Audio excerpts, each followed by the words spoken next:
Breeders' Cup 2025 getting closer, and Future Stars Friday. Let's get an update for Saturday, September the 13th. We've got a recap of the Mar Futurity, the Mar Debutante. We're also going to take a look at the fields that have been drawn for the Iroquois and the Pocahontas as the road to the 2026 Kentucky Derby kicks off at Churchill Downs. That race series, of course, goes all the way through May. We'll take a look at a recent maiden winner by the name of Boyd at Del Mar and get an update on Ewing, where he could possibly be going next, the Saratoga Special winner, and more, all on this edition of the Future Stars Friday update. But let's go back to Sunday, closing day at the Turf Meets the Surf, Mar Futurity, Grade 1, and a small field, a 6-horse field, 4 horses trained by Bob Baffert, 2 by Doug O'Neill. The big favorite in this race was Brant,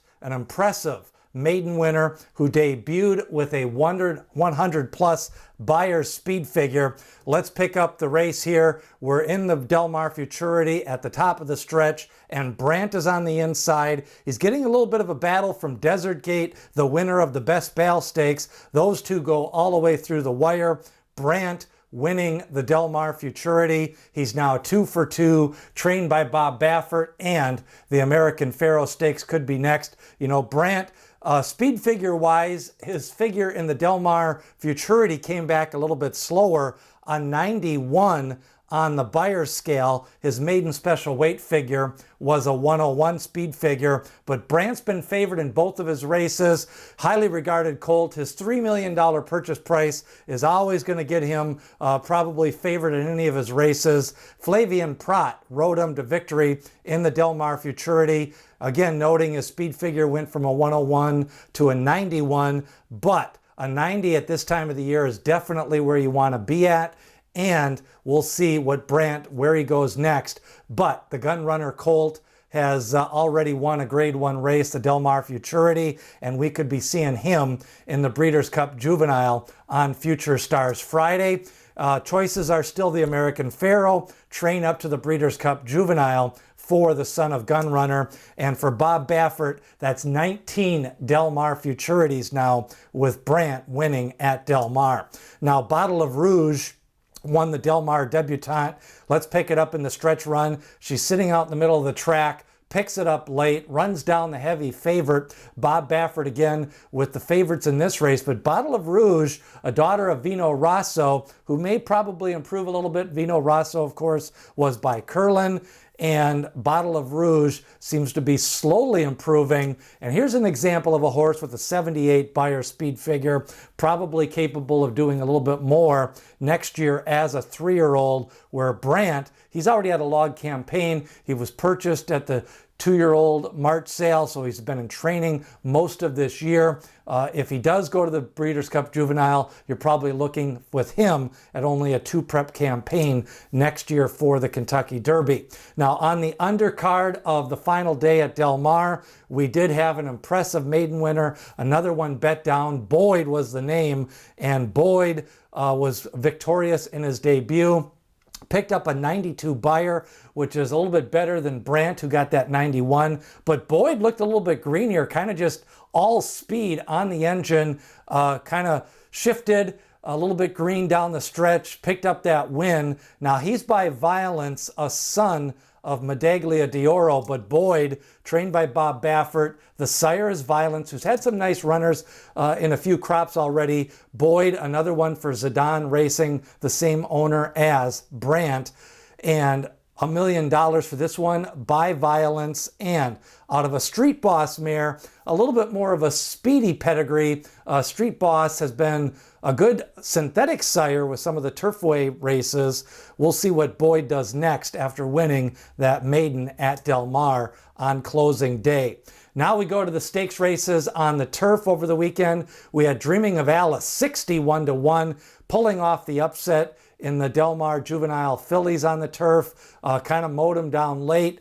Some of these turf races, that's usually where you can get some of the prices. Dreaming of Alice picking up that victory. We may see her in the Breeders' Cup Juvenile turf. A lot of the West Coast horses do tend to point for that over the last couple of years. And then on the boys' side, the Del Mar Juvenile turf, we saw Hey Nay Nay picking up the win. Looked pretty good doing this one. Again, these runners from California, they're on their home track. They don't have to ship. They have done well. Of course, the Europeans are going to start to get identified here in the next couple of weeks coming over for the Breeders' Cup. But Hey Nay Nay winning that Del Mar Juvenile turf on closing weekend. Now, looking overall at some of the other runners, we've got the Iroquois Stakes have been drawn at Churchill Downs. 10-horse field. We've got a couple of maidens, Maximus Prime. Nothing personal. Will probably take a little bit of money. Spice Runner, the son of Gun Runner. Shake and Rattle. I was impressed with Comport, who won the Ellis Park Juvenile in his last start. And then Vost, another runner that was impressive in his maiden win. 9-Ball also could be getting a little bit of money in that race. Then on the filly side, a 7-horse field for the kicking off the road to the Kentucky Oaks 2026. Miss Complicated, Taken by the Wind, gets Irad Ortiz, won at Saratoga. Then we've got our two girls, Ken McPeak with a couple of runners, Dazzling Dame, and then from Delaware Park, Embrace the Moment. So we get some of the regional horses coming into the Pocahontas Stakes, which is race 6. The Iroquois Stakes is race 8 at Churchill Downs on Saturday. Now, another winner at Saratoga a couple of weeks ago, wanted to highlight this one. Belgian picking up the win on a sloppy track. He's by Bo Liam, but Belgian, this one, you know, more of a sprint type pedigree. Look good winning this race, but again, always have to wonder when they win on a sloppy track, their maiden, because sometimes it's a combination of a couple of things. Them liking the sloppy track and then other horses not liking the sloppy surface. But Belgian, one to watch moving forward. Now, Emphasis was a scratch in the Hopeful Stakes. He was highly regarded coming into this one. Todd Pletcher and the Rapolli stable. Of course, he had won that maiden race. We'll see where he goes next. Could be pointing to a couple of races. We got the Keeneland Futurity, but Ted Noffey already pointing for that one for Todd Pletcher. Maybe the Champagne Stakes. Todd Pletcher does do well in the Champagne Stakes as well. We'll see where Emphasis goes next. But Ted Noffey, the winner of that race for Todd Pletcher, probably knew what he had there. And with Boutain and some other highly regarded horses, they elected to scratch. Now, Ewing, the Saratoga Special winner, he came out of that race well, continues to train forwardly for the Keeneland Futurity. Of course, Ewing broke his maiden first time out. He's from that first crop of Nick's Go. And Ewing, already a stakes winner, going to be going to Keeneland for his next start and a big Beyer speed figure in his maiden win. Now, Oscar's Hope looked impressive. We highlighted him on his last week's show. I thought he improved a lot from his first start to his second. He'll be sitting on that key third start next time out. Oscar's Hope, that winner at Saratoga. I think nice body style, good pedigree. Hopefully he can stretch out in that next start, see where he sits in start number 3.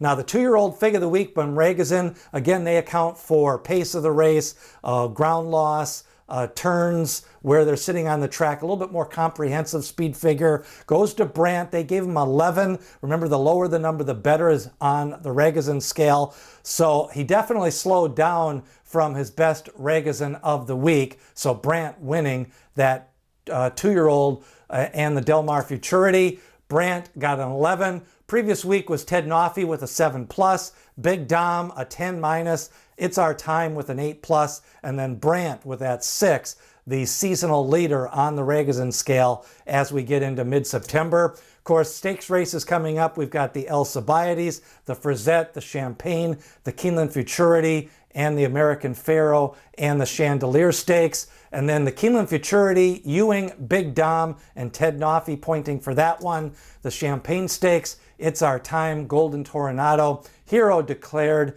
Dr. Kapir, and Emphasis possibly. Then we've got the Frisette, Carmel Coast, and 5 bars pointing for that one. The American Pharaoh could have the Bob Baffert Brigade again, and then the Jeff Mullins horse, Intrepido, who defeated Plutarch in his maiden win. Brant, Desert Gate, and Boyd, all possible there. The Oak Leaf, Lawali, and Bottle of Rouge possible rematch here in the Oakleaf later on this fall. Of course, the win and you're in for the Breeders' Cup Juvenile races continue. Juvenile fillies, Juvenile, those will be on the dirt, and then the 3 turf races on that Friday of Future Stars Friday. Remember to like and share your Breeders' Cup updates along with these Future Star Friday updates every Saturday all the way up to the Breeders' Cup, and share and subscribe. The Breeders' Cup Prospectus comes out, post position stats, sire analysis, trainer stats, and more. Sign up below in the description. You'll be notified first when that comes out Breeders' Cup week. We've got more Future Stars Friday update. Let's see what happens in the Iroquois Stakes and the Pocahontas Stakes. And remember what D. Wayne Lucas always says, people have opinions, horses have the facts.